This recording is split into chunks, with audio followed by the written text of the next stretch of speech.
Welcome back to Ladies of Another View. And I want to welcome back our guest, Stefan Padfield, with the Free Enterprise Project, who is out there. We're talking about Microsoft and recognizing that some of these bigger companies, they've got censorship on the mind, and they're saying it's safety and avoiding hate speech. But in reality, we know how that can turn out. And so the Free Enterprise Project is right there in the lead, asking them questions they're not answering. Let's look at a couple examples when censorship gets out of hand. We already experienced censorship here, and if it wasn't for Elon Musk buying Twitter. So here's a protest, and somebody put that on their little, I don't know, could have been X or their social media, and there's like, oh no, we can't show that. That got shut down. Like, you can't show that you were attended a protesting against all the foreigners invading your country. You can also, in the UK, you also cannot post the Gateway Bible that Unreal. I use all the time for finding scripture. Nope, content unavailable, and it says look for other sources, or like you can't, they will not allow anything in the Gateway Bible. All it is, it's got Bible, scripture. It doesn't have commentary. It just has the scripture passages. That now has been banned for your own safety, apparently. Now, here, real quickly, there's a little news commentary talking about what's going on in the UK. We're going to watch that, and then we'll come back. Lots to get through, including the Online Safety Act, which you have highlighted two key parts amongst the litany of outrage, but two key particular parts of this which have caused you big concern. Just explain what they are. Yeah, well, I want to make sure everyone watching this programme understands that this Online Safety Act, Orwellianly named, is plunging this country into a China-style surveillance state. And so the two key things I want to flag inside the Act. Section 44, which allows the Secretary of State to unilaterally force Ofcom to change the rules about what needs to be censored and what doesn't, without an act of Parliament, without a vote. So basically, it's a death knell of democracy in that respect. The second one is Section 179, which is even more insidious. What it does is make it illegal to say something that is false, that causes, and I quote, non-trivial psychological harm. And it's not just making that illegal, it is forcing social media companies to proactively censor that speech. And the penalties that are being imposed on these social media companies are things like 10% of global revenues and potentially criminal sanction for management. So what's that going to do, Ben?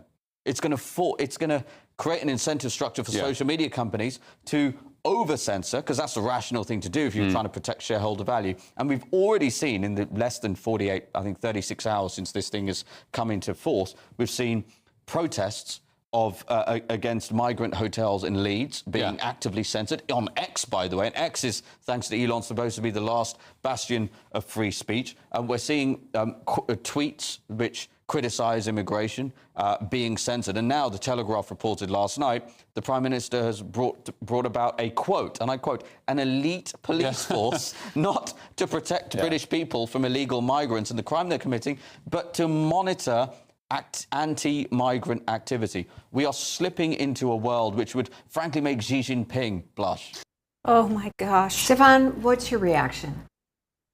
Well, I think first and foremost, watching that, and thank you so much for sharing that, is we are really seeing to a great extent the desperation of the European elite. They recognize that if the truth is out there, they lose power. And they respond in the same way that leftists always do, which is not to reconsider their policies, not to think about, hey, maybe open borders aren't the greatest idea, or maybe pushing everybody back to horse and buggy through net zero agendas isn't a great idea. No, they just double down. Right? When they recognize that if people speak the truth, that they lose power, they just move right to censorship. I mean, it really is. The word Orwellian gets thrown around a lot, but it's hard to use a different one because, I mean, just that little bit about non-trivial psychological harm. Are you kidding me? Are we really that fragile? So it's just incredibly problematic. And so again, I try to start from a position of good faith and give these companies the benefit of the doubt to the extent it's reasonable. But the history here and what is going on in real time is so problematic. And, we mentioned on the break, I said how right now this tragedy that we're still going through with the assassination of Charlie Kirk, the reality is that he would not have been able to say half of what he was able to say here in Europe, because they would have just censored it. It wouldn't be available online, right? Right now, people are searching for the truth. They're going through his past statements to figure out what really is the truth about where he stood on these issues. And that would be just simply, rabbit hold, essentially, or memory hold in Europe. I think there's a real risk of that. So this is critically important, and it's something that we just have to continue to pay attention to.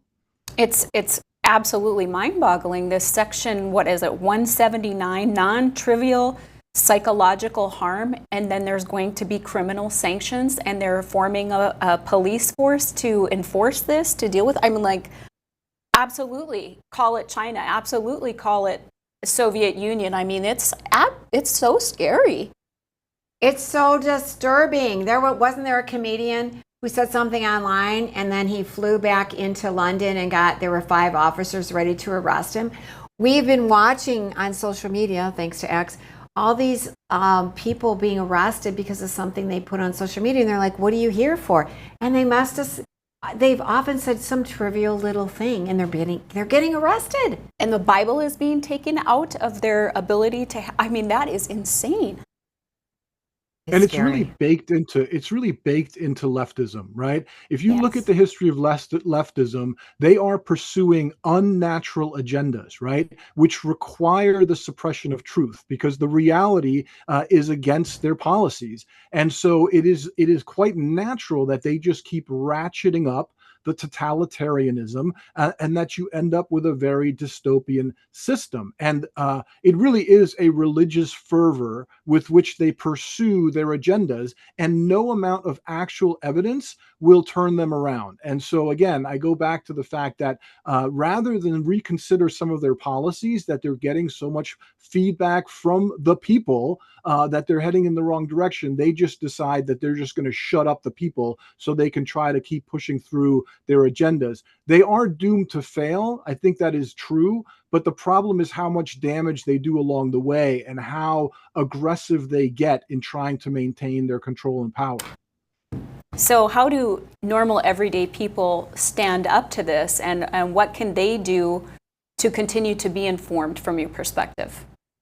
Well, I think the way you started out this little segment is perfect, which is I get it, and I think lots of us understand. Most people are very busy, right? They have 9-to-5 jobs, if not more. They're taking kids to events. They don't have time to stay up with all of this. And so really finding organizations, and certainly I'm a huge fan of our organization, the National Center and the Free Enterprise Project and the other projects we have, but find a few organizations that are doing the work that you believe in and support them. And it doesn't take much, right? I mean, certainly we love the $1 million grants. Please send us those. But even if you're just donating $5 a month, I'm telling you, just the number of supporters matters. So find a couple of organizations you believe in. I used to play this game before I came on at the Free Enterprise Project, where I would keep track of, maybe 5 to 10 organizations, and I would pick one each month that I thought had done the most, and I would send them something, whether it was $5, $10, right? $25, just to support the work they're doing.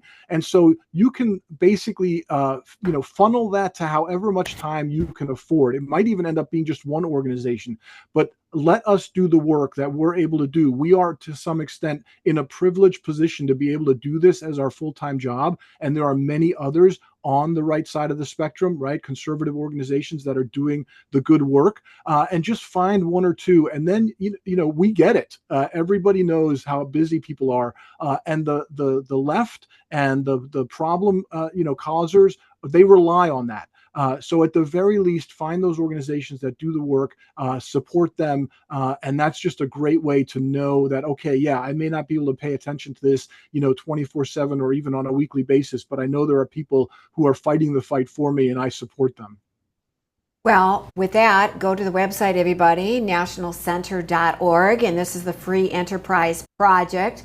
You can see the other projects, and absolutely, I'm so glad you asked that question, because how important is that we support you? Because we are busy, but we better not be too busy, because look, we've already seen a lot of our rights being taken away during COVID. So we need to be on our toes, and nobody can do it better than you guys, because you know how it all works and you've got the expertise. So thank you so much, Stefan, for joining us. And we'll be in touch, of course, and hear how things are going. Thank you so much for having me. Keep up the good work. Oh, thank you. Same to you. Keep up the good work.